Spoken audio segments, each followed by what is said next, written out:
Call of Duty 4 marks the return of Infinity Ward to the Call of Duty series. It's set in modern times, though it uses some fictional countries and fictional enemies. As is typical in a Call of Duty game, you're going to play from multiple perspectives. You're basically going to bounce around between being a British SAS officer and being a US Marine. Unlike most Call of Duty games where it's kind of three separate storylines, this is actually one continuous storyline, and as you're jumping around, you're actually continuing to progress the story as you go. So it's actually a much tighter narrative. Now, the single player campaign on the normal mode is only going to take you maybe about 6 hours to beat, if even that. When you bump the difficulty up, it's going to take you an extra 2, 3, 4 hours to beat because it gets much harder. If you play Call of Duty games before, you know that they're known for intense action, very accurate weapons, a very good feel for the time that they were set in. That's the same case now, even though it's in modern combat. All the weapons feel really accurate, and what's really important is that all of the squad AI has been upgraded. So there's no squad command that's not set up like Rainbow Six or, Brothers in Arms, where you have to tell your squad where to go. And you don't need it because the squad AI is so good that they fight as realistic as you can imagine. In fact, they save your lives a lot of times. There'll be grenades that'll be thrown at your feet, and you'll see your squad mate grab it, pick it up, and throw it back at the enemy. The enemy AI is also advanced from what it was in Call of Duty 2, which was the last Infinity Ward game. You'll see enemies taking flank positions a lot more often. There are still going to be those stupid terrorists that'll run straight at you, or that'll just keep bobbing up and down behind cover. But for the most part, they actually fight intelligently. So they're going to use a lot of suppressing fire to keep you from being able to move, but at the same time, they're going to chuck grenades in there so that you have to move. So it does become a lot more of a challenge. What's really good about the single player is that there's a great variety in the mission structure. Instead of just always, going around shooting enemies, you're going to have a lot of variation to those mission structures. So there's one time where you're going to be in a helicopter and you're just on a gun in the helicopter and you're just blowing up guys on roofs.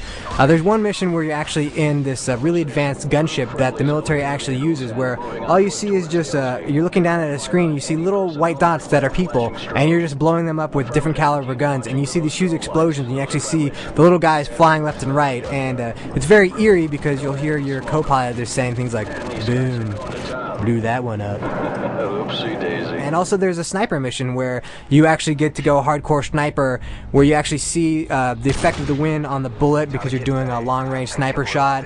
You have to worry about the Coriolis effect, which is basically from the rotation of the earth. So you have to adjust your long-range sniper shot to these things just as a real sniper would have to do. So there's a lot of reason to replay the single-player mode. Once you beat it the first time, you unlock something called Arcade Mode, which is basically the same game, except now you're getting points for every kill that you do, every stylish kill that you do, every dog whose neck you snap. So even though it is relatively short, you're probably going to play through it at least twice. The bulk of your playtime is going to be devoted to the multiplayer mode, and Call of Duty 4 has awesome multiplayer. Right out of the box, it has 16 maps, it has technically 13 different modes of play all throughout those maps. There's going to be player and ranked matches, and pretty much like Halo, where the ranked matches are going to have you playing through a playlist that Infinity Ward has set up.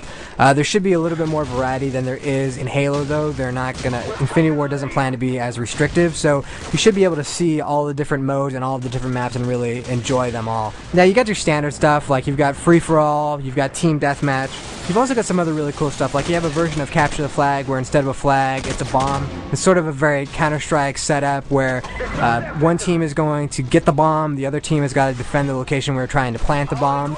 But there's a different version of this mode called Sabotage, in which there's one bomb, but each team has a headquarters. So you're basically fighting over this one bomb, and you each have to destroy the other person's headquarters. And this back and forth can actually go on for 15 or 20 minutes as the bomb is constantly dropped and picked up.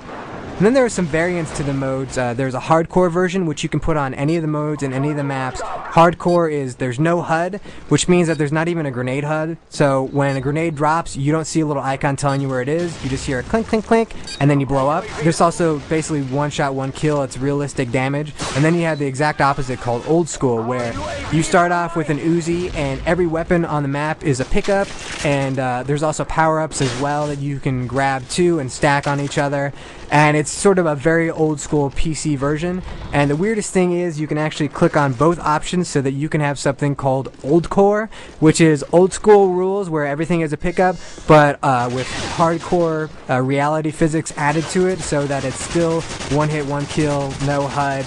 which kind of creates a third variant, which is really interesting. Now, along with all those modes, there's a really deep RPG system, persistent ranking system that you're going to be using throughout your experience with Call of Duty 4. You're going to be gaining experience for doing kills, for winning matches, and all that stuff will power you up. And then you're going to choose the weapons that you like, and using those weapons more and more is going to power up those weapons and unlock new scopes specifically for those weapons and new challenges. And along with that, you're going to have what are called perks, which are basically skills or powers, and you can have 3 of those. And again, as you progress and gain more levels, you're going to unlock new perks that are available. The perks are really cool. There'll be things like enhanced health so that you can live a little bit longer, but you can also get a deep penetration, which is basically makes your bullets travel through walls a little bit faster. If some guy's hiding behind a wood wall, you can just shoot right through that wood and kill him. Now it's going to slow down the bullet just a little bit, but again, if you have deep penetration added, it's going to go through much faster and have a much more likely chance of killing. There'll be other things too, like you can add an RPG so that you can, blow people up, which everybody likes to do in multiplayer. So there's a lot of variety, and right now there's a level cap of level 60 in the multiplayer, but Infinity Ward plans on adding to that as they go along, as well as likely adding some new maps and maybe even some new modes. We're just going to see how things go. So for certain, anybody who's a fan of shooters, anybody who's a fan of military shooters, absolutely go out there and get Call of Duty 4. You will not be disappointed.